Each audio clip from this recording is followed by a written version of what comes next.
Aloha, and thank you for joining us tonight. I'm Denise Yamaguchi, co-founder and CEO of the Hawaii Food and Wine Festival.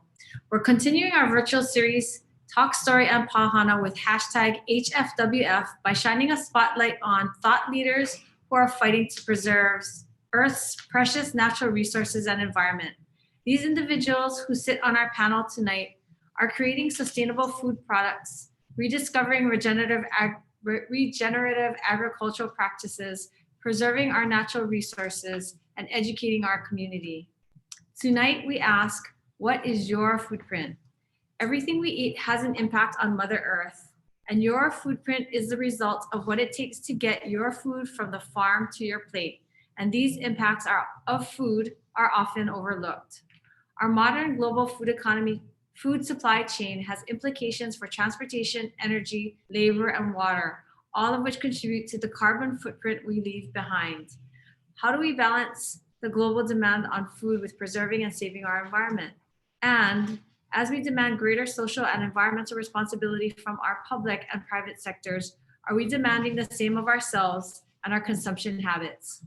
For tonight's event, we partnered with Kamehameha Schools to explore ways in which we can be more aware about the footprint we leave behind every time we eat. It's part of our mission at Hawaii Food and Wine Festival to not only spotlight Hawaii as a culinary destination, but also to promote the bounty of our islands and the sustainable food practices to protect them. And now let's get things started with our Pau Hana. We're sipping on the Kona Spiked Island Seltzers from our good friends at Kona Brewing, and Devin will tell you a little bit more. Thanks for being here, Devin. Cheers. All right. Thank you very much, Denise. She's like a Vanna model. My name is Devin Ikoba. I'm from 94.7 Kumu. It is wonderful to be with you again tonight. We thank you all for joining us from wherever you are joining us. And yes, we're going to crack open some of these seltzers. So we have got actually 4 different flavors, which you will see in just a second. We kind of drank a little bit of this one already. But it's a pack with a tropical punch, also strawberry guava, and passion fruit orange guava. It is like liquid aloha in a can. Yeah, exactly. It's very fizzy, crisp, tastes just like a day on the beach in Hawaii. Mahalo to Kona Brewing for supporting Hawaii's culinary scene all these years and for helping to celebrate the people who make it happen. You can find Kona Island seltzers across the islands or in their pubs in Hawaii Kai and in Kona. And by the way, the food is super awesome over there too, so you might want to go check them out. Okay, here, just so you don't think I'm letting you drink alone. There we go. This is the passion fruit orange guava. Ooh, that's nice. And look, 0 sugar, 2 carbs, and 100 calories. Deal. All right. So, okay, I'm gonna put this to the side now because otherwise I'm gonna drink that whole thing and it's gonna be a whole different kind of show. Now that we have our drinks in hand, it is my pleasure to introduce a person that has dedicated his career to promoting planet-friendly food choices. Our keynote tonight is Seth Goldman, founder and chief change agent of Eat the Change, a platform to inform and empower consumers to make dietary choices aligned with their concerns around climate and health. Along with HFWF veteran Chef Spike Mendelson, who's also on the panel, by the way, Eat the Change launched a line of organic mushroom jerky and Plant Burger, a plant-based quick-serve restaurant with multiple locations in Whole Foods Market. And as an attendee of today's panel, you are receiving 50% off at an Eat the Change mushroom jerky variety pack. Sounds good. Seth is also the co-founder of Honest Tea, is the chair of the board of Beyond Meat, and even is a New York Times best-selling author. So yeah, he's been a little bit busy. Seth, thank you so much for being here tonight. Thank you, Devin. So nice to be here. What a treat. My only regret is that we couldn't be doing this in person for so many reasons. Spike has promised me that we'll find a way to make that happen in the future, and I'm looking forward to it. But so glad to connect with everyone tonight. And I wanted I know we're going to be having a dialogue with the panel, but I thought I would just introduce a few opening thoughts to talk about the journey I've been on to change our food system. And, it's easy to look at what's going on in the world and be overwhelmed, whether it's climate change or unhealthy diets. and all of those things are real. But you can also look at what can happen in a short amount of time, and that can be hopefully inspiring and empowering. And that's certainly one of the things we're trying to do at Eat the Change. So I put together a few slides. I'm going to share my screen, and we will take a look at that.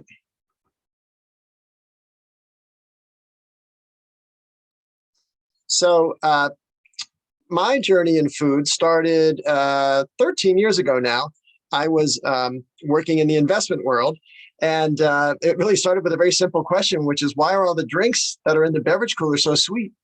And I thought, I can't be the only person who feels that way. And I remembered that when I was in business school at the Yale School of Management, my professor and I had agreed there should be more drinks, more variety in the shelf. And so I reached out to that professor, Barry Nailbuff, and I said, I'm ready to do something about this after I had gone for a run and I saw nothing in the cooler to quench my thirst. And Barry had come up with the name Honest Tea, which was a wonderful brand to try to capture an authentic drink.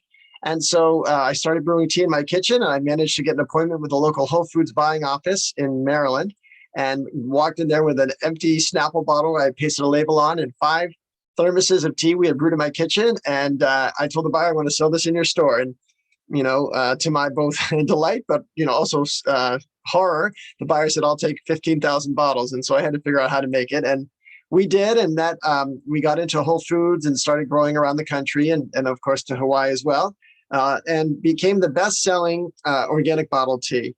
And then one of the real innovations that we made is over on the right here was Honest Kids. And that came about because my second son asked me one day, hey, Dad, how come you're selling these healthy drinks to grown-ups, but you're putting these really sugary drinks in my lunchbox? And I realized there was a chance to make an honest version of a kid's drink. And so Honest Kids has grown quite a bit. And Honest Tea for 10 years was an independent company. And then in 2011, we were acquired by Coca-Cola, and that expanded our distribution. And among the highlight moments for me was when we launched Honest Kids in McDonald's. And just to give you a sense of the kind of impact that had, Honest Kids went in, it's a 35-calorie drink box, and it replaced an 80-calorie drink box. So we had saved 45 calories with every juice box we sold, and we sold over 200 million units. So just getting Honest Kids into McDonald's helped remove over 1 billion calories from the American diet. And of course, now we've launched the brand around the world, as well as in restaurants like Wendy's, Chick-fil-A, Subway.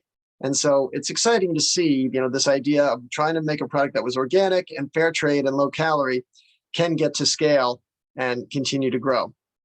And so I stayed with Honest Tea I just finished in 2019. So over 21 years, we grew the brand. And while I was at Honest Tea, I also started to get involved in some other enterprises. And one of the insights I had from launching Honest Kids was that, parents are interested in, especially when it comes to their kids, they want to make sure their kids can have products that don't have any chemical pesticides or fertilizers. So I was approached by 2 women who were launching this company called Happy Family. It was organic baby food. And I thought, well, that's got to be a great idea because, if parents care about what what drinks their kids eat, they certainly care about what their babies would eat. And so initially, the first idea for Happy Family was to make frozen organic baby food. And so they were selling these cubes of frozen baby food in the freezer, and they just weren't getting that much traction. But then they came out with this pouch, and that really led to a whole expansion of product. And the company grew from there. And of course, if you look at the shelf today, of the grocery shelf, most of the baby food is actually in these pouches and not in the jars the way it used to be. And then that company got sold, and I was one of the founding board members of Happy Family, and glad to see it grow. It sold to Danone and is still around. But when that happened, I thought, well, what's my next challenge? And my wife read an article about a company getting started out in California that was seeking to replicate the taste and texture of meat using only plants. And we thought about, our family had been vegetarian for 13 years.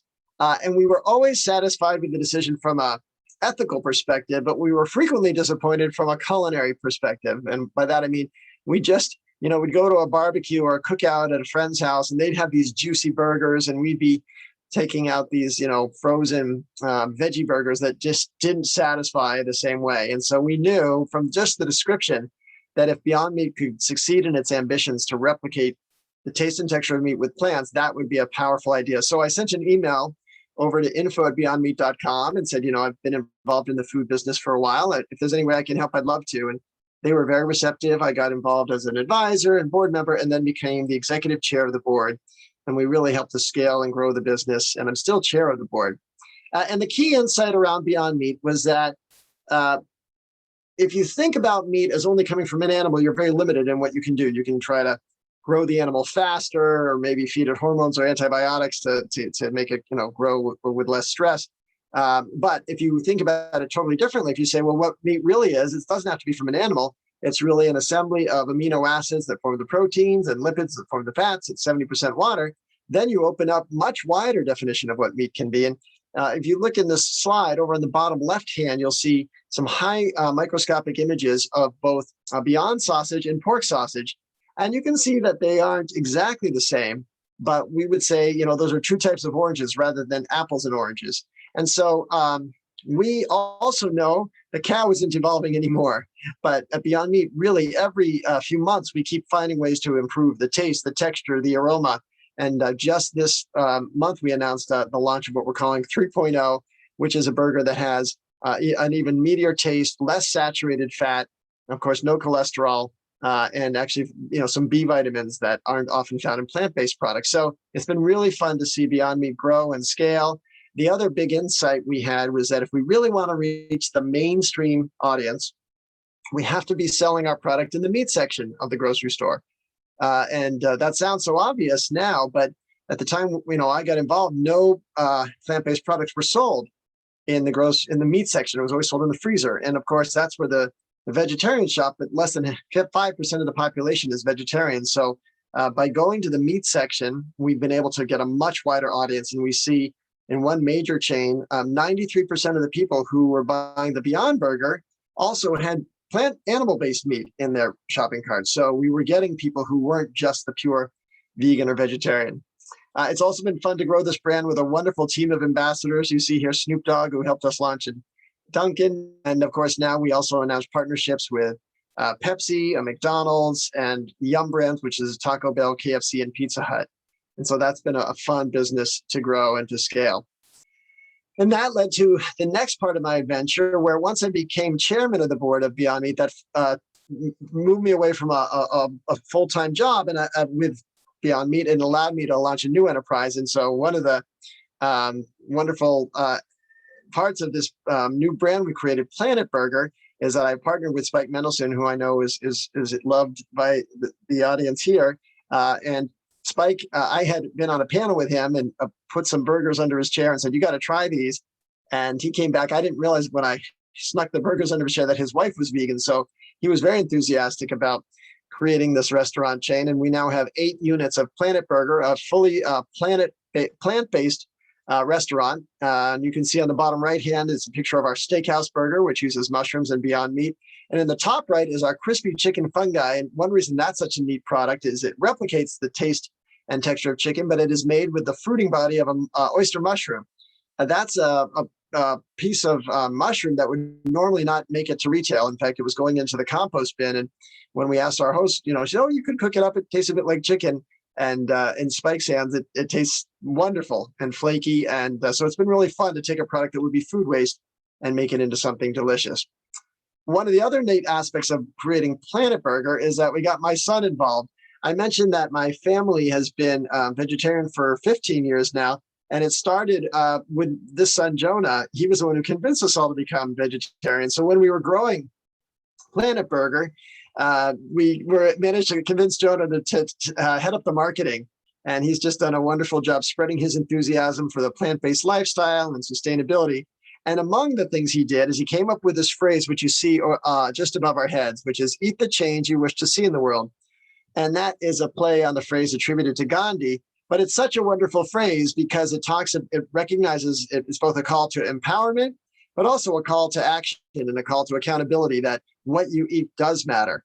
And if you want to change what's going on with climate and what's going on in the world, you need to think about what you eat differently. And I was so inspired by this idea that we actually created a brand called Eat the Change. And so we said, what would the characteristics of this brand be? Well, it'll all be plant and fungi based because the environmental footprint or food print is so much different. It'll be organic certified because that means there'd be no chemical pesticides or fertilizers going into the ecosystem.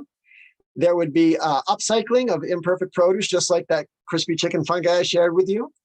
There would also be supporting biodiversity. We would avoid, it turns out that there are 6 crops that represent over 57% of all agricultural output: sugar, corn, rice, wheat, potatoes, and soy. And we're going to leave all of those out. And now, initially, I said to Spike, like, let's make the most delicious recipes you can. And he did. And then I said, okay, now do it without those 6 crops, which happen to be in almost everything. And Spike wasn't phased. He said, well, that's just like a Top Chef challenge. And he was familiar with those.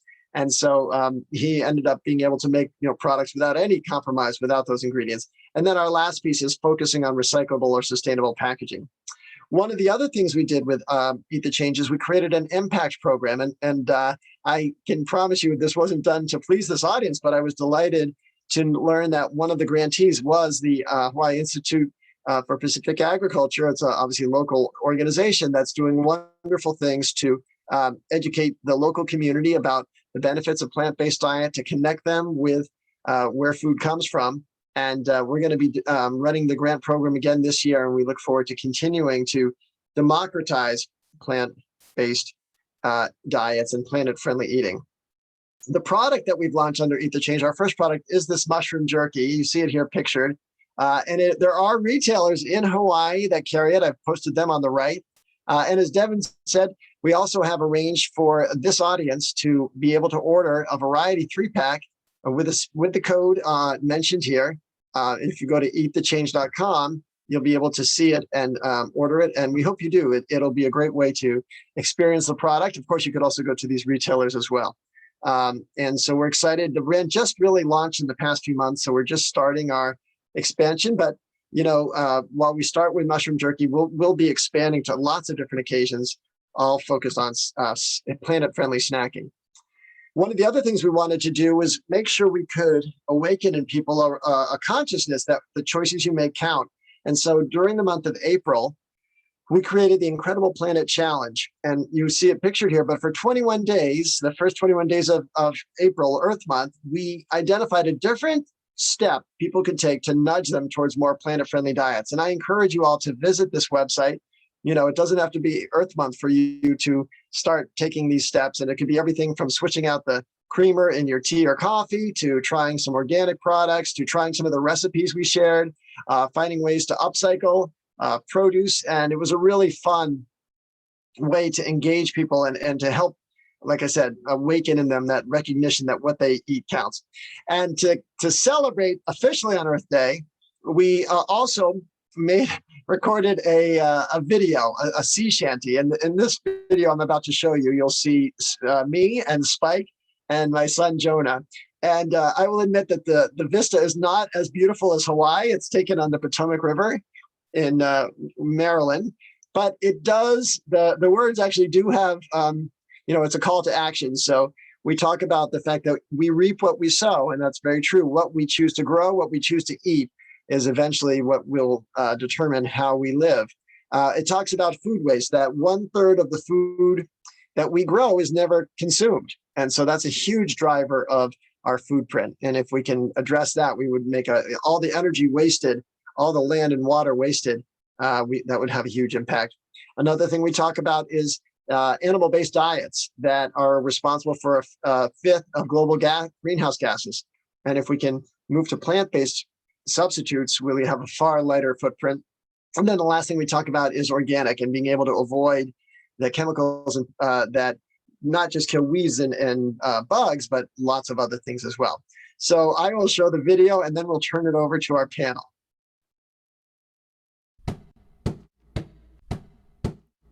Every time we eat a meal, we make a choice with impact real. The only way our earth will heal is changing what we grow. Our planet's like a ship at sea, tossed and turned by climate. We must choose our foods more mindfully. We reap what we sow. The biggest issue is food waste. 1/3 is grown that we don't taste. It's tossed and lost in time and space. Don't let it overflow. Our planet's like a ship at sea, tossed and turned by climate. We must choose our foods more mindfully. We reap what we sow. A fifth of global gases come from animals who could be chums. Plant-based saves enormous sums of water, land, and more. Our planet's like a ship at sea, tossed and turned by climate. We must choose our foods more mindfully. We reap what we sow. Pesticides and herbicides kill weeds and bugs and more besides. The organic seal helps you decide which farmers you should know. Our planet's like a ship at sea, it can be saved by you and me. Eat the change we want to see, we reap what we sow. Huh! There you go. So hopefully we're having fun as we build this movement, but it really is a movement. And one of the things we recognize is you're not going to change people's behavior by making them feel guilty or giving them a lecture or telling them to eat their broccoli. You've got to bring them along and help them, just every little prod you can give to make them think about their choices. And so, it is a daunting time, but it's also an encouraging time. And if you think about the changes, just the changes that happened in the past year, has been so dramatic. And one other point, just to think about, 5 years ago, there weren't any plant-based products in the meat section of the grocery store. Today, every major retailer has plant-based protein. So change can happen. It is driven by what we choose. And so we hope we can continue to awaken that consciousness in everyone. Thank you.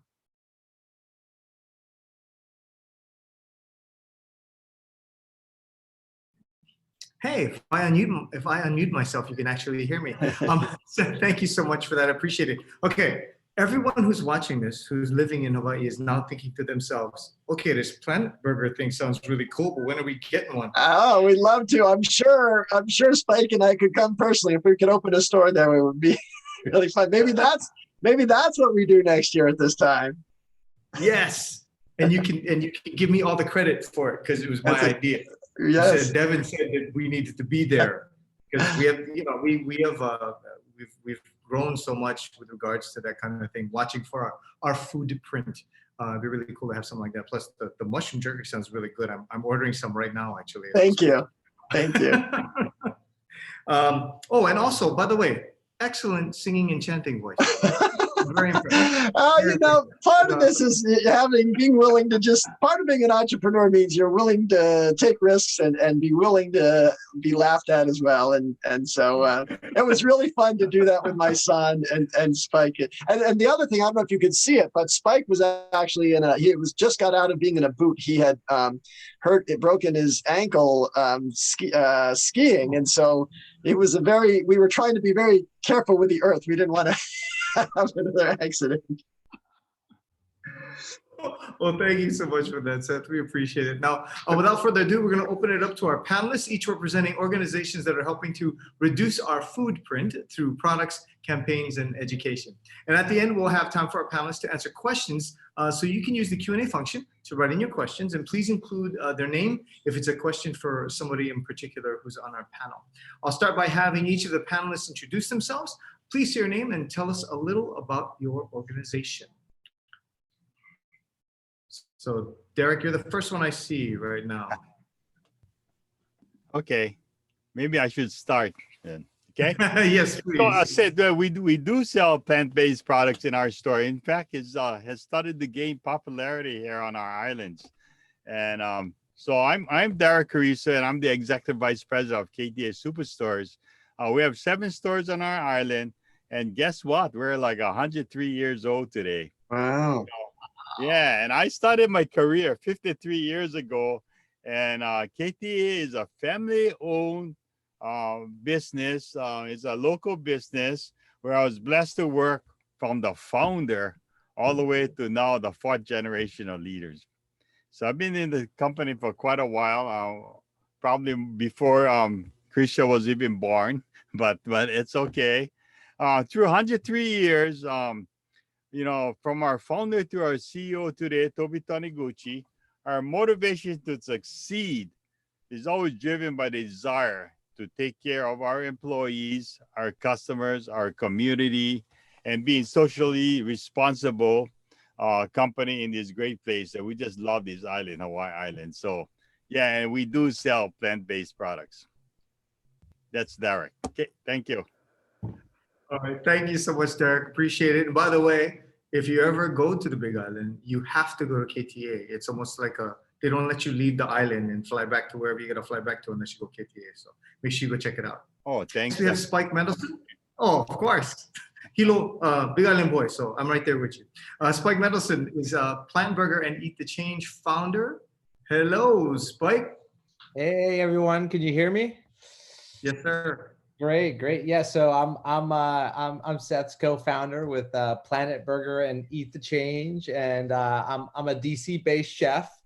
I have a huge love of the Hawaiian Islands. I've been going over a decade now. I try to get down there as much as possible. So I really love what you guys do, and I partake in the festival every year. The last I think about 5 years.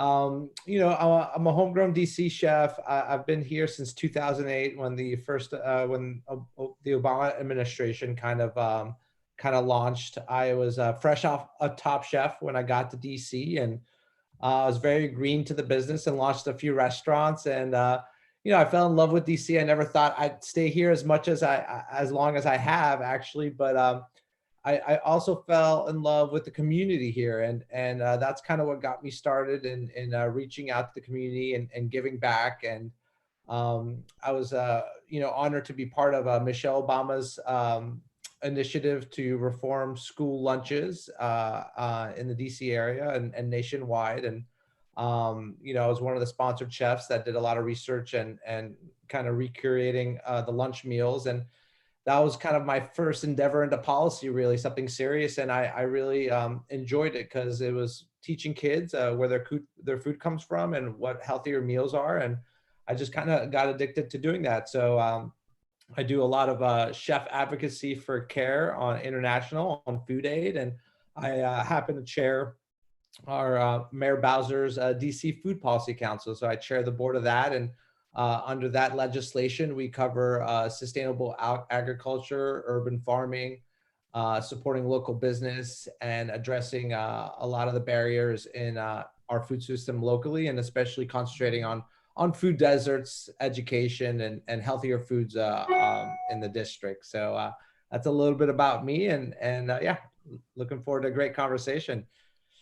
Awesome. Thank you so much, Spike. Appreciate it. Next, we have Krisha Zane. Krisha, hi. Good afternoon. Aloha. Hi, aloha kako. My name is Krisha Zane. I was born and raised on the island of Oahu, in the Waipio and Mililani area. And I'm currently zooming in from Hilo, which is where I live now, which is where my parents are from, and which is where Ku-A-Kanaka is located. Ku-A-Kanaka is who I work for. They're a family-owned and operated social enterprise that provides products and services and experiences to reconnect people to their Hawaiian language and culture.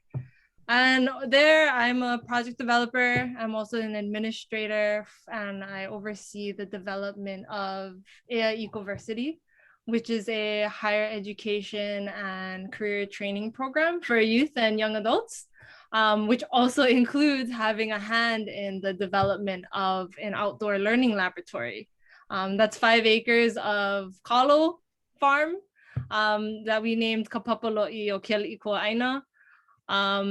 It's in Waipio Valley on Hawaii Island. And we recently received some seed monies for our irrigation from the Mahiai scale-up competition. And I guess in my personal life, I am a full-blown gardener girl. I like to, uplift like Hawaii farmers, support local as much as possible, and also to do my best as far as trying to reduce carbon emissions through an initiative me and my partner are going through, trying to grow biochar. To do soil amendments. And yeah, I really love to stay connected to the food that I eat. And mahalo nui for having me today. I'm really excited to be here. So mahalo. Awesome. Thank you so much to all 3 of you for being with us again this afternoon. I've got some questions for you. I'm going to direct this first one to Derek from KTA Superstores. Oh, I'm sorry. Oh, I'm sorry. Excuse me. Oh, look, see, when you look at the little thing over here on the side, I go, hey, He's gone. We're going to get Derek back. In the meantime, I'll go to Spike's question. Spike, you work closely with Seth Goldman on Eat the Change and Planet Burger to promote planet-friendly foods for consumers, but you've also been involved in food advocacy for many years. Now, as a chef, do you feel a stronger sense of responsibility to influence consumers to make better choices for the environment? And what challenges have you faced doing that? Yeah, absolutely. Great question.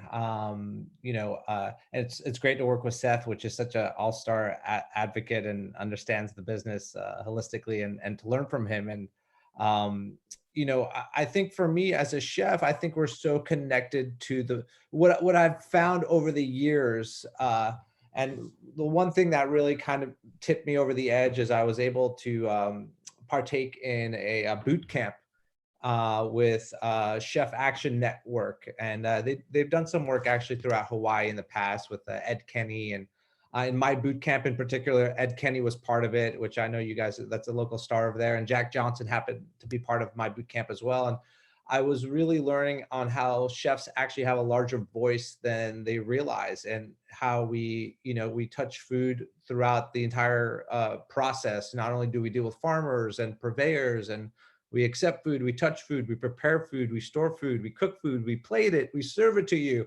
So throughout the whole process, we have this really great relationship with food.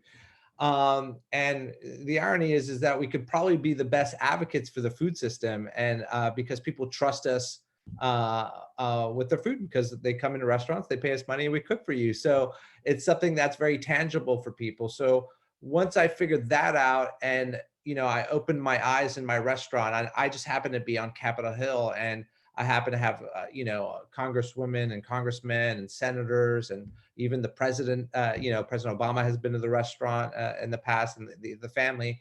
Once I started to crack out of my shell, I was able to use those opportunities when they come to my restaurant to help push positive food policy and get a lot more involved. And by doing so, that's what eventually led me to chairing the very first Food Policy Council in DC, right? Where we do a lot of great work. And that's what it's all about. I think, chefs love to be storytellers. We get really inspired, and some of the greatest moments, in my food policy career has been moments where I was been able to travel abroad, for instance, Mozambique or even Hawaii, and Peru, and look at the food system and see what they're doing, and teach a little bit of what we're doing back in the United States, like creating co-ops to support all farmers, not just farming individually, right? Really taking care of the smallholder farmers, which I know that's really important to Hawaii, and showing people how you can work together. But then taking those stories and bringing back to the Capitol, and lobbying on behalf of the Farm Bill and things that are really important for a sustainable food system. So for me, chefs, and I think Michelle Obama did something really amazing for the chef industry, where she really reached out to our industry of chefs, and she invited us to the White House. And I remember this picture on the lawn of 1,500 to 2,000 chefs on the lawn, all there to better, to support bettering the food system. And I thought it was like one of those most amazing moments, because then all these chefs flocked back throughout to all over the United States and started really working on figuring out on how they can be effective in their local districts there. And I always want to kind of tip my hat to her initiative, because I think as the First Lady, it was one of the most positive ones that we had seen in a long time that really did have effective change. So yeah. And some of the challenges, there's always challenges along the way. Once you start to peel away at the food system, you understand how, how complicated really is. And the real thing I like to, I'm pushing for is that we look at food throughout the entire government, not only the USDA. I think there's too much control, and food really hits the whole cycle over there. So getting involved a lot more than just the USDA is something that I think is important, and I think it's going to be very trendy, and I think we'll see some changes there. So.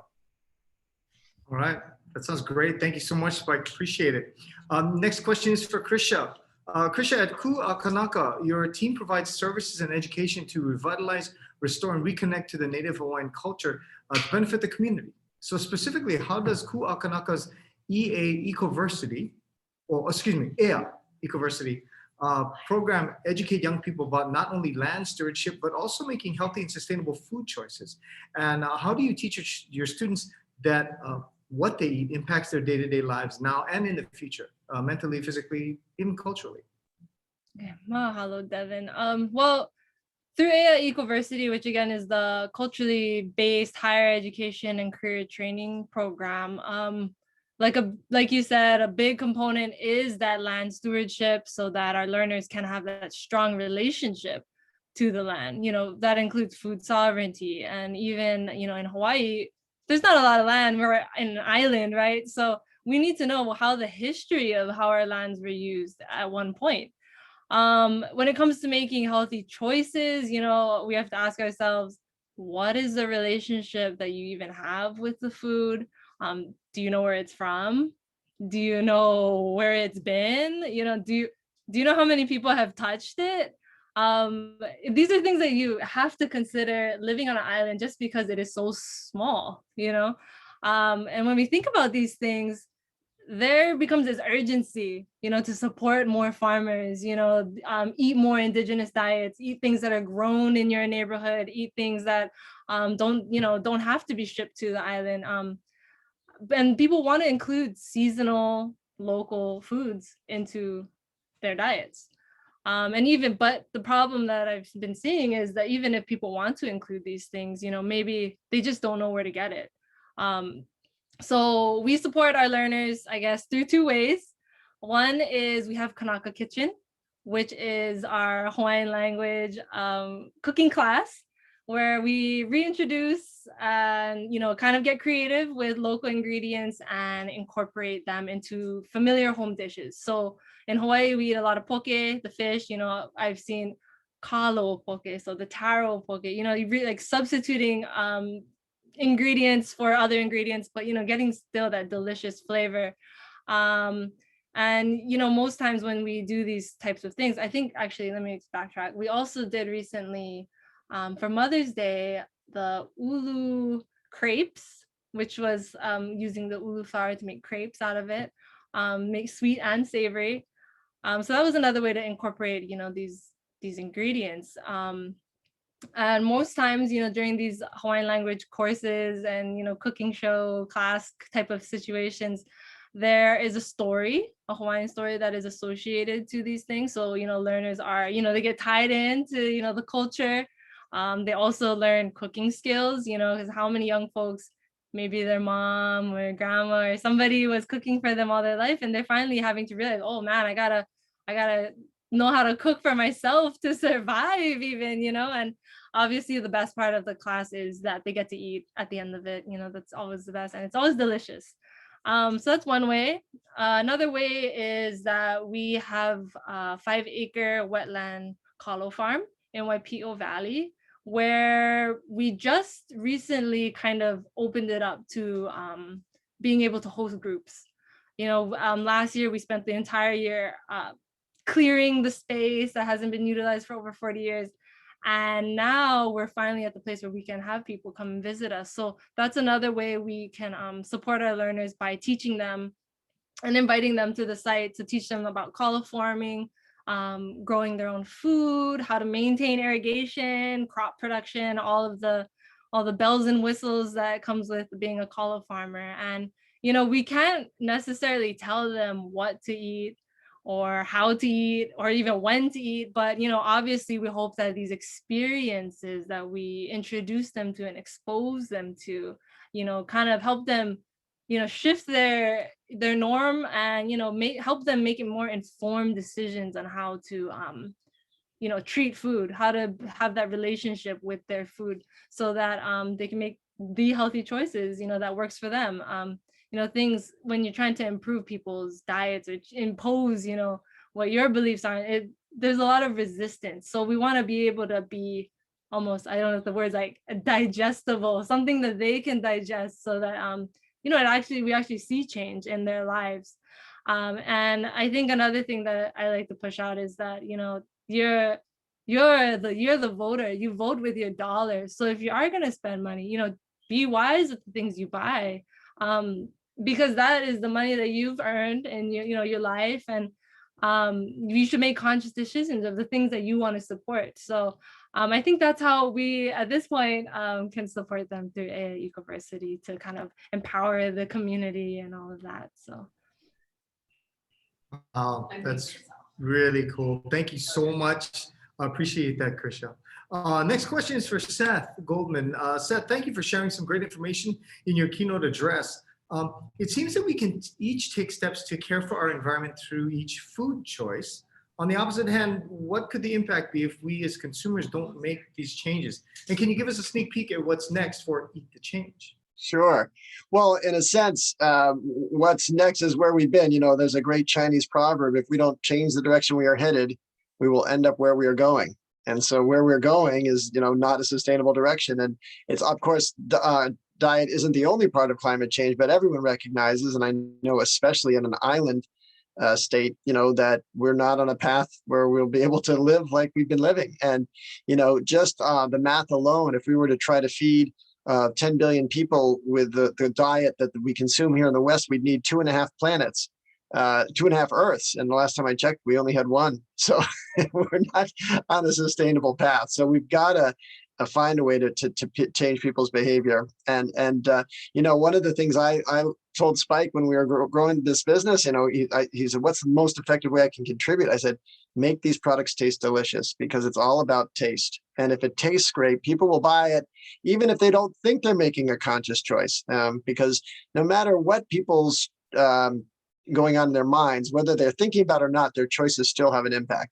And so we've got to steer them in another new direction. So in terms of what's next for Eat the Change, well, we've started with this wonderful mushroom jerky, which is admittedly a more adult snack.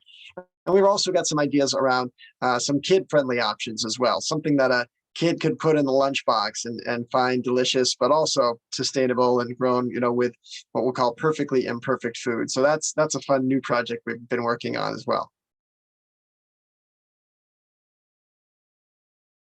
That is amazing. There's so much really great stuff that's going on. It's quite unbelievable.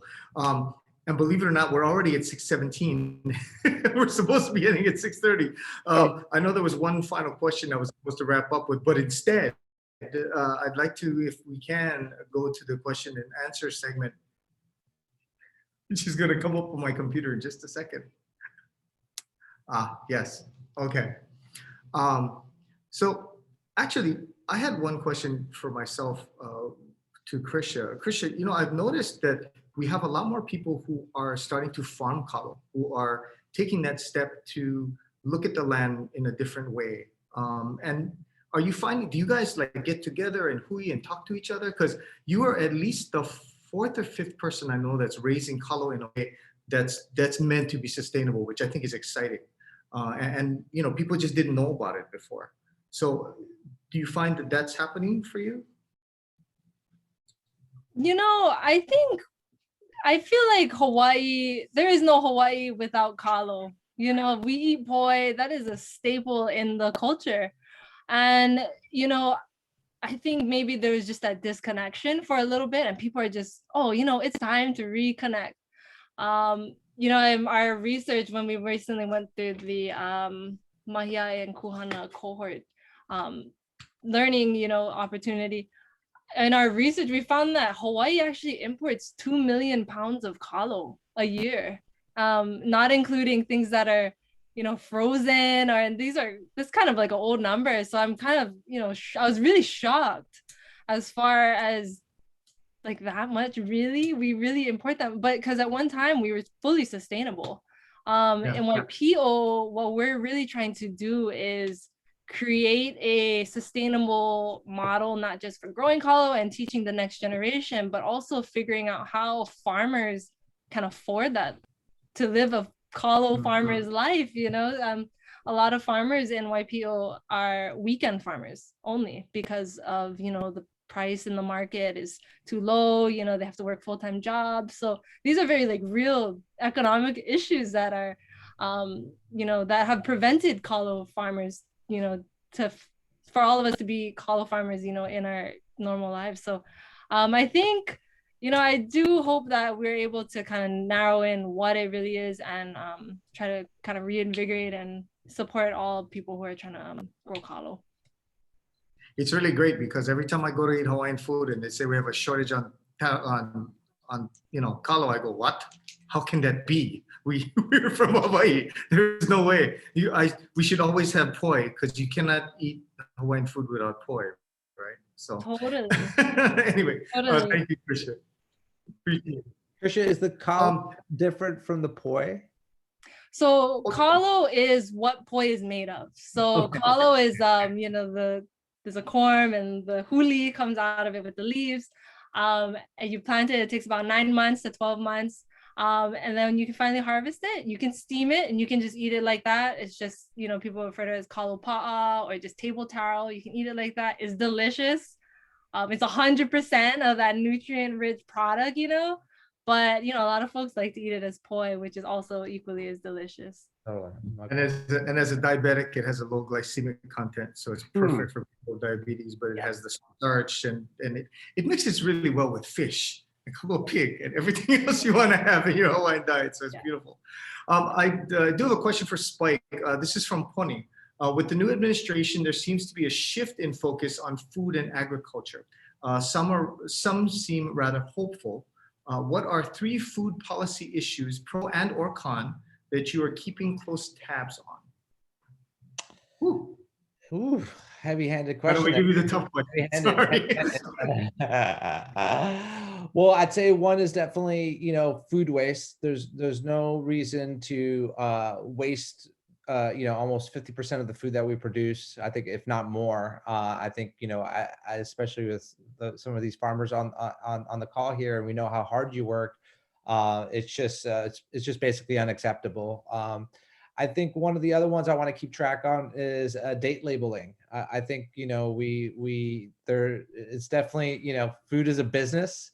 It's monopolized at times, and there's dates on products that are put there specifically, and they're not really warranted at times, right? We can stretch that. So figuring that out a little bit as well. Keep an eye on the Farm Bill and seeing, how we can reform that a little bit better, and how we can approach food aid and the distribution of it a little bit better. And that's kind of what I love to do with my work on care. And then really one of the things that's really emerging here in the DC area, which I'm particularly very excited about, is the nomination of John Kerry as a climate change czar. All right. And I think we're all kind of united on this, that many times, we could look at climate change, and the way we can have a positive effect on it is by looking at our food system. Right. And I feel that the administration is really looking to unite those two storylines there, climate change and our food system, and how they interact and coincide, and how they can help each other. Krisha said a saying that I think Seth and I always love to say, is that you can vote every 2 years, you can vote every 4 years, and hopefully you're educated enough, and it's a full-time job to know like how you're voting and voting properly, right? And you're hopeful that the elected officials that that you've helped put in office are going to do what they said they're going to do, but oftentimes that's not what's happening, or they meet some type of obstruction, right? But what you can count on is what you eat every day, right? What you put your money towards. So I love what Krisha said. It very much resonates with us, right? You at least eat 3 times a day, if not more, if you're snacking. Hopefully you're snacking, because Seth and I are selling snacks, right? And there is this term snackification in the business that's happening a lot. So so just making sure, like that's one way that is very tangible for people to feel like they're making a difference, is by where they're investing their money, right? And it doesn't only hit food, it hits products and clothes, and just your entire lifestyle. So Derek's back. I know we want to shoot him some questions. Derek, you were in much better palm tree background before.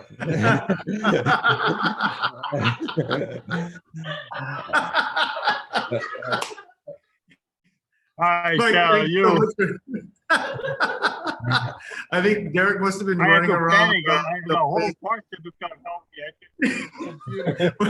Where's my signal? Where can I get a signal? We have Derek back with us. Oh, Derek man, Williamson once again from you, KT. it's a heart attack.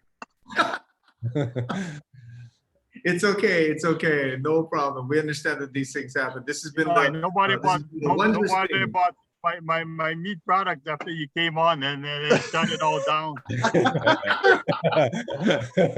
That's a good lesson of plant-based right there. Well, Derek, if you don't mind, what I'm going to do, panelists, thank you so much for indulging me, but I'd like to go back to ask Derek the question that we actually had for him prepared before we started. Derek, you've been at the helm of KTA Superstores for quite some time, and under your leadership, KTA has been a strong advocate for buying and eating local, even before it was popular.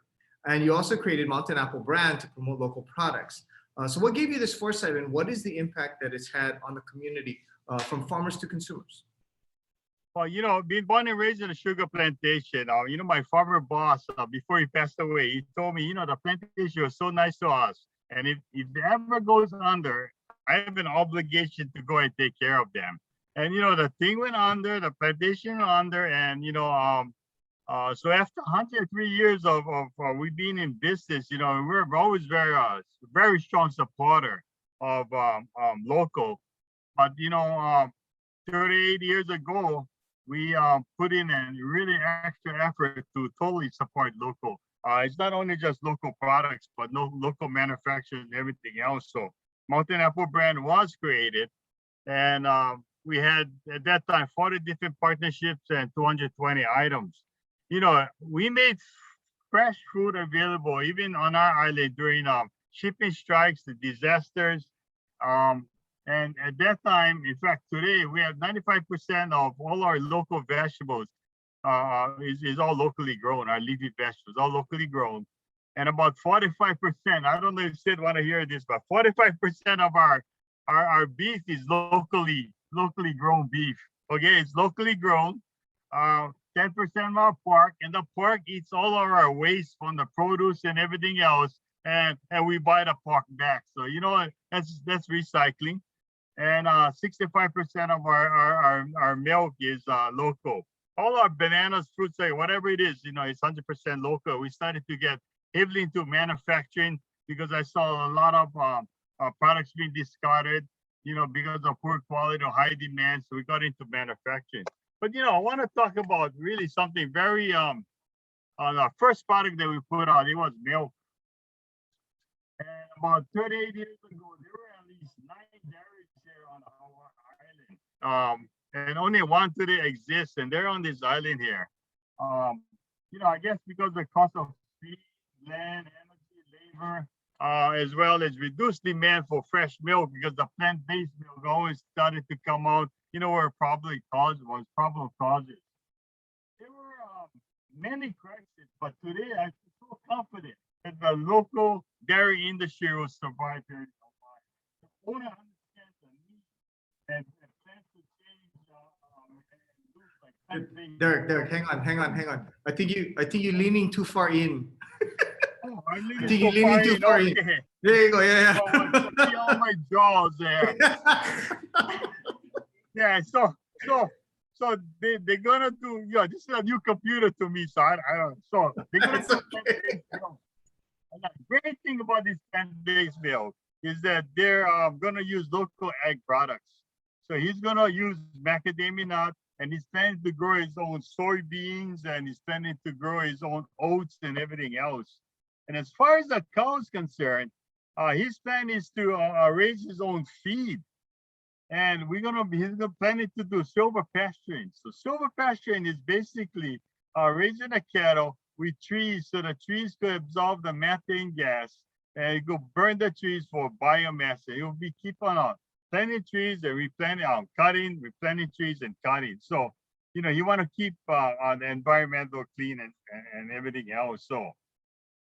So KTA is a very strong supporter of locally grown, locally manufactured, and being able to meet the food needs of all the people, the local people here. So growing and manufacturing it locally, we feel is always best for the economy, environment, and then importing it from outside of Hawaii. So I'm That's sorry great. you guys could see my face like this, but that's okay. And Devin, thanks for letting me know that my face was like that. No problem. I just couldn't figure out what's happening. I didn't know if it was because you were talking with your hands and you're covering the microphone or how that all works. So just making sure. Yeah. Thank you, Derek. We appreciate that. Thank you very much, everyone. Sorry about that. No sweat, no sweat. Hey, Seth, I had a question for you. You know, what Derek was talking about with regards to they're trying to work with ranchers who are trying to, create a balance with regards to the meat sustainability. How do you see a balance between those two sort of competing things? Because obviously, I mean, you're a vegetarian, so that that sort of informs what you're coming up with. But you've got these meat people who are like, but I like my steak. No, I think it's wonderful when you can see a system like Derek has created at those stores where you got plants and animals and people living in harmony and in balance. And I wish that was the case for, most of the country, but 95% or more of the meat consumed in the United States is made in commercial feedlots. So none of those things that Derek described happens in those feedlots. And so if we could have more models like what Derek has, I think that's healthy. Look, animals exist on the planet. What's striking though, that if you look at the mass of you take humans and domesticated livestock, their body mass represents 90% of all mammals on the planet.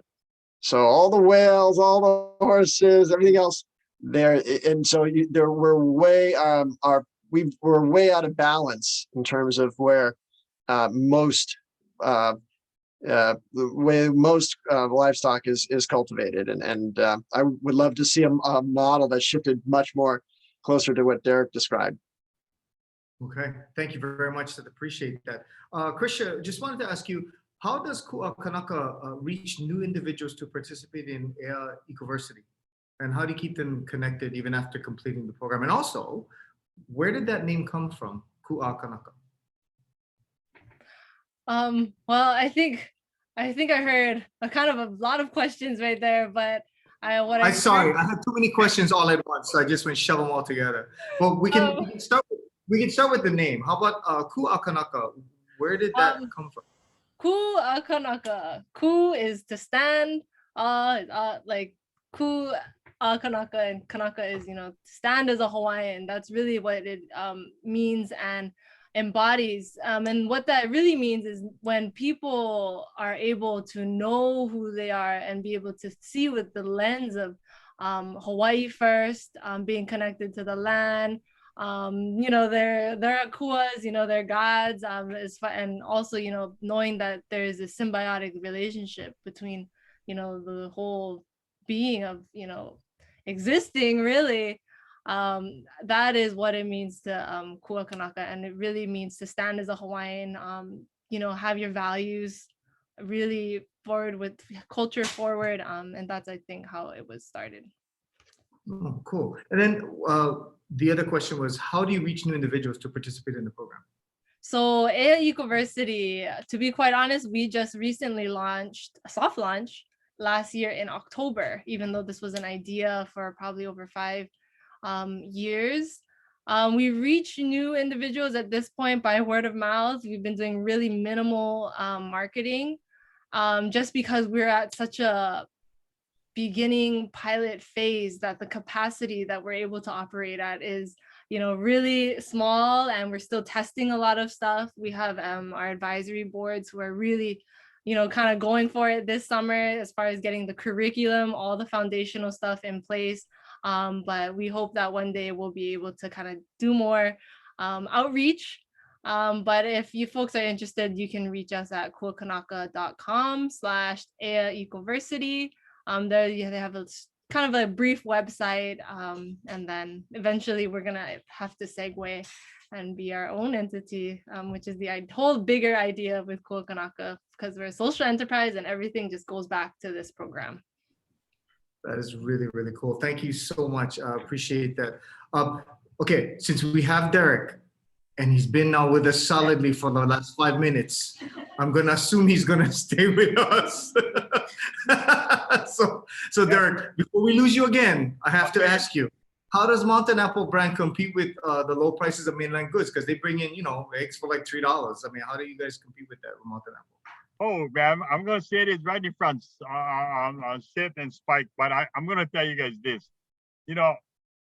I try to take care of local as much as possible. So you know what? I take a lower margin on all the local stuff and take a higher margin on the mainland stuff so we could kind of make up. And, there's a freight factor too coming to the islands. But, for Beyond Meat, I'll make sure the pricing goes okay. I'll put you with the local stuff now since I know you. But Thank you. How's that? Huh? But that's how it works. I want to take care of the locals first. So I'm going to have to take a smaller margin for the local items and actually try to, and I got to make it up somewhere. But I won't make it up with set products. I'll keep your product. You and Spike, you guys are my friends now, so Thank you. We'll take care of you folks. Oh, see, look, this whole show just bringing people together. You gotta love it. Thank you, Derek. Exactly. Now you guys got lower margins in our store. Like, I wanted to ask you, what do you feel like is the biggest barrier to producing sustainable food items?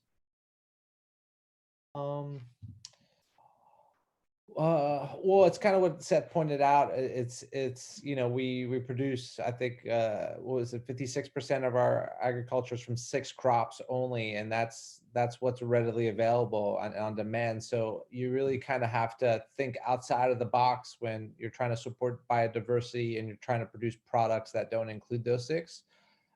It's actually quite difficult. I mean, we made it happen, and we continue to.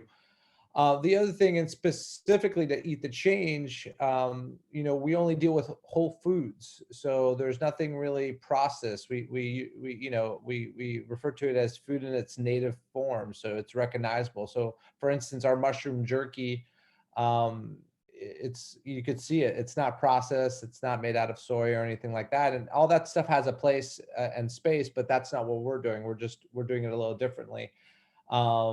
So yeah, I mean, I think that's kind of one of the things, and it's specific to the plant-based movement. I think people have this idea that it doesn't taste good, or that it's not delicious, or that it's hard to do, and that may have been true, let's say 10, 15 years ago, but it's completely not true anymore. And I always tell Seth, I would have never wanted to open up a Planet Burger unless it can be just as indulgent and delicious, slightly greasy as any other burger joint. And in fact, we don't really set out to, we definitely speak about vegan food and supporting the planet there. But most of our clientele, like 80 to 85% of our clientele, are people that are flexitarian, that eat meat and eat plants, are looking for a product that has a little less cholesterol, but it has to be delicious, right? There's a lot of product out there that was just not delicious. And that's what excites me personally as a chef, is that now, since I've opened the floodgates of being, plant-based and opening up vegan restaurants, every other day we get products sent to our offices for us to test and taste, and all sorts of different cheeses. And the other day, I've been talking about this whipped cream that I have, this plant cream that really whips. It's not made out of coconut, and it whips and it stays whipped, and you can get stiff peaks out of it. So when you start to see things like that in the industry get developed, that the movement has actually really arrived. And for me now, it's like switching out my, Jonah, which is Seth's son, always, he kind of gave me this thing. He's like, Spike, it's like someone came in overnight and you're an artist and just switched out your color palettes, and you have all these new colors to paint with and create delicious food. And that's actually really how I feel. There's all these different ingredients that I've never really had to mess with, and now I do. So it's very exciting. But you know, it has to be delicious. I think first and foremost, or people are just not going to be into it, and that's why the Incredible Planet Challenge. And like Seth said, you don't have to wait till Earth Month to partake in it. You can do it all year round, and there's great tips on our website if you want to go check it out. But what was very evident is that it's the sum of a lot of small little changes in your lifestyle or what you do that's going to have long-lasting effective change. It could be switching out your creamer for your coffee or tea to a plant-based creamer, but use Derek's Dairy, okay, for sure, because that's great stuff. But you could kind of mess around with it. So but yeah, those are some of those things. So great question. Awesome. Thank you so much, Spike. Wow. So much coming together in this show. This is great. We thought this was going to be this serious show, and it's become just a lark. It's been like the funnest show I've done of these. So thank you so much. I can only thank our panelists. You guys have been awesome. We're actually out of time, but Seth, Krisha, Spike, Derek, thank you so much for spending the time with us. We really, really appreciate it. Thank you for sharing your mana'o. It's been really awesome. Mahalo for everyone's questions. To our speakers, thank you again for supporting our community by purchasing a ticket. All proceeds will benefit the Kokua Ag and Culinary Fund, which supports the agricultural, culinary, and hospitality industries in Hawaii. There is more coming from Hawaii Food and Wine Festival this year, so follow them on social media. Sign up for the newsletters for the latest information. Tickets to the Fall Festival will be on sale soon. Thanks also to these guys. Appreciate it. I'm gonna go drink some now. Mahalo again for your support. We look forward to seeing you at the next one. I look forward to seeing a Planet Burger here in Hawaii at some point in time. And Derek, we friends now too, right? So I can come visit you, and Krisha, I can come visit you too. Okay, cool. Awesome. Absolutely. Derek, Mahalo again. Derek, We look forward. we need to open up Planet Burgers in your locations. I am there. If you can give me a delicious burger, I'm all over it. Okay. Hey, Planet Burger. Yeah, that's the way to go. Have a wonderful, Yeah. have a wonderful you. day, everybody, and evening, and thank you so much for Thank you. stopping by. You guys. Bye-bye. Big mahalo to everyone. Thank you so much. Aloha, Thank you everybody. very much. Hui hou, mahalo. Bye. Awesome.